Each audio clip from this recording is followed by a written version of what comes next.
नमस्कार, GS forum के अभ्यास सीरीज में आपका एक बार फिर स्वागत है। और आज के इस वीडियो में हम लोग लोकपाल और लोकायुक्त से संबंधित कुल 10 महत्वपूर्ण प्रश्नों पर चर्चा करेंगे जो आपके एग्जाम के लिए बेहद महत्वपूर्ण साबित होगा। चाहे एग्जाम आपका टीजीटी पीजीटी का हो, चाहे वो सिविल सर्विसेज का एग्ज़ाम हो, चाहे फिर वो आपका राजस्थान फर्स्ट और सेकंड ग्रेड का एग्ज़ाम हो, यानी कि कॉम्पिटिटिव एग्ज़ाम कोई भी हो, लेकिन लोकपाल और लोकायुक्त से संबंधित सभी महत्वपूर्ण प्रश्नों पर आज हम लोग यहाँ पर चर्चा करेंगे।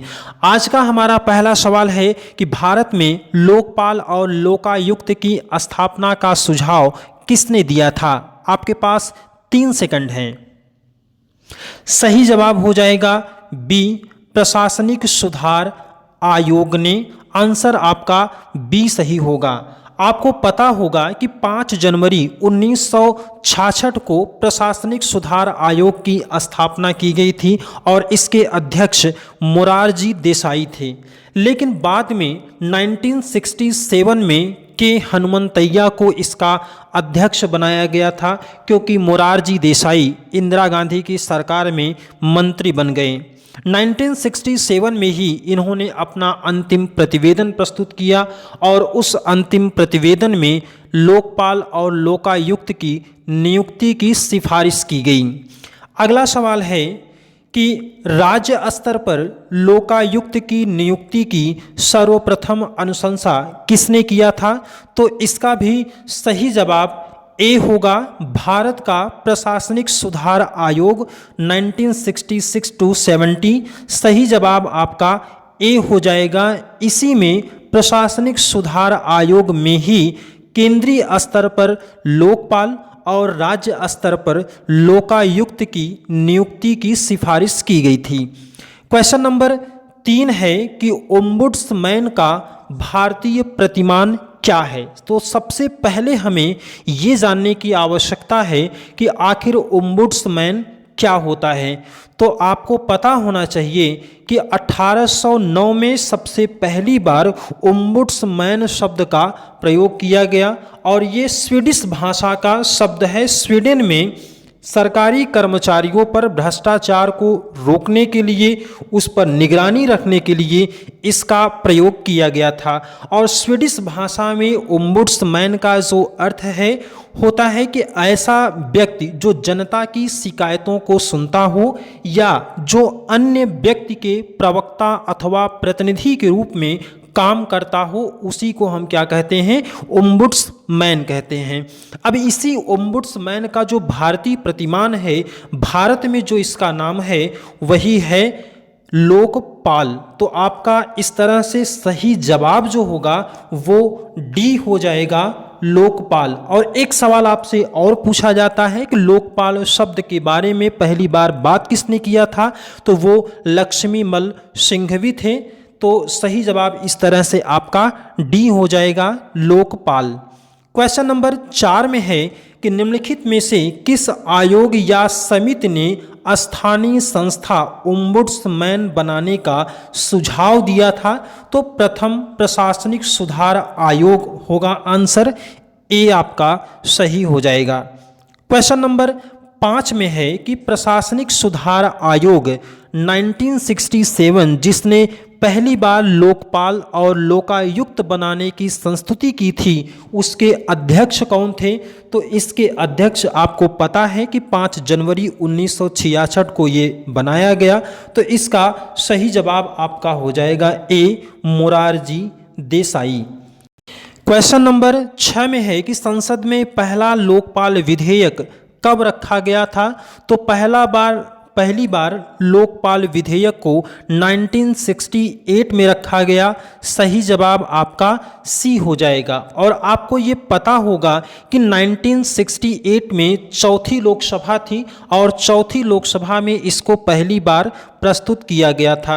1969 में पारित भी हुआ, लेकिन राज्यसभा में लंबित रहने के कारण चौथी लोकसभा के विघटित होने के चलते ये विधेयक वहाँ पर समाप्त हो गया। और आपको पता हो कि तब से लेकर अब तक करीब 10 बार इसको संसद के पटल पर रखवाया गया था और किसी न किसी कारण से ये मामला लंबित होता चला गया और ऐसे में इसको पारित नहीं किया जा सका।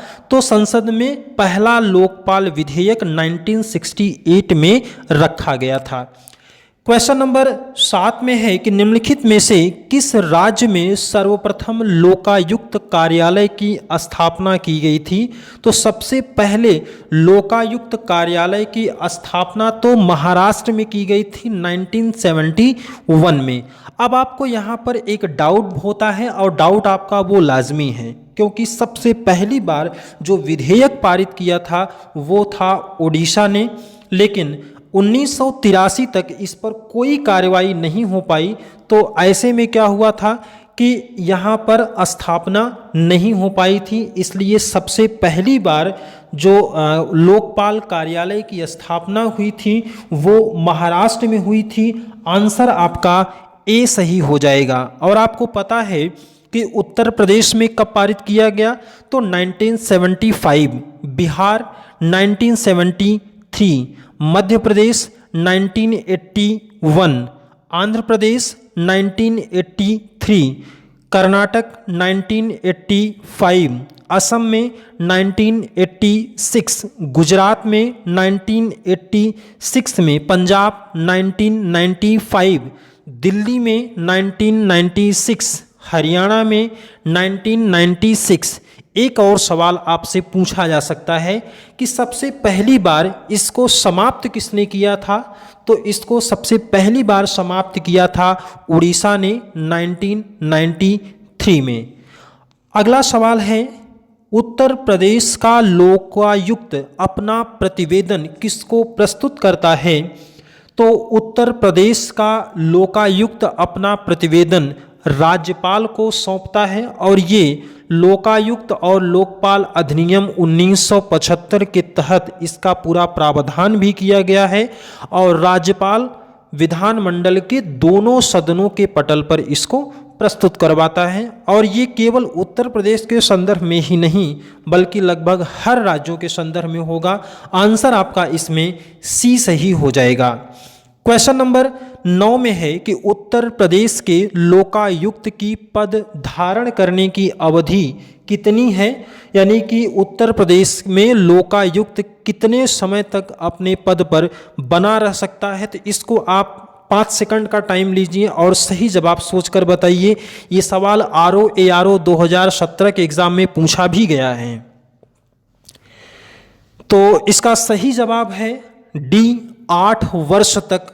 अधिकांश लोगों ने इसको 5 वर्ष लगाया होगा, तो सही जवाब इसका हो जाएगा डी। आपको पता है कि लोकायुक्त और उप लोकायुक्त इनकी पद धारण करने की तिथि से ये 6 वर्ष तक काम करते थे, लेकिन वर्ष 2012 में संशोधन किया गया और लोकपाल और लोकायुक्त अधिनियम संशोधन अधिनियम 1975 का था जो उसको 2012 में संशोधित किया गया और इनके पद धारण करने की अवधि 6 वर्ष से बढ़ाकर 8 वर्ष कर दिया गया। क्वेश्चन नंबर 10वां है कि 2011 में लोकायुक्त विधेयक पारित करने वाला प्रथम भारतीय राज्य कौन है? तो यहाँ पर आपको ये ध्यान देना है कि वर्ष 2011 के विशेष संदर्भ में पूछा गया है, इसलिए आपका सही जवाब हो जाएगा सी, उत्तराखंड। और ये तिथि भी आपको पता होना चाहिए, ये तिथि थी 1 नवंबर 2011 को। तो साथियों ये था वो 10 महत्वपूर्ण सवाल जो आपके एग्जाम में लोकपाल और लोकायुक्त से संबंधित पूछे जा सकते हैं। छोटे छोटे सवाल अभी आपसे और भी पूछे जा सकते हैं, जैसे कि पहला लोकपाल कौन है? तो ध्यान आपको यहाँ पर ये रखना है कि लोकपाल शब्द गलत प्रयोग किया जाता है उसके प्रथम लोकपाल के लिए। आपको पता होना चाहिए कि लोकपाल या लोकायुक्त एक संस्था है और संस्था के नाम पर किसी व्यक्ति का नाम सुझावित नहीं किया जा सकता है। हाँ, इसके अध्यक्ष या सभापति के रूप में अगर पूछा जाए कि किसको बनाने की बात चल रही है तो वो पिनाकी चंद्र घोष, पीसी घोष को आप सुन रहे हैं। तो इस तरह से छोटे छोटे सवाल अभी आपसे और पूछे जा सकते हैं। इस पर हम आपको एक क्लास लेक्चर भी उपलब्ध कराएंगे ताकि आपका जो लोकपाल और लोकायुक्त से संबंधित डाउट है वो पूरी तरह से क्लियर हो सके। तो अगले वीडियो में हमारी आपकी फिर से मुलाकात होगी। तब तक के लिए जय हिंद, वंदे मातरम। वीडियो आपको कैसा लगा, ये तरीका हमारा आपको कैसा लगा, ये आप हमको ज़रूर बताइएगा।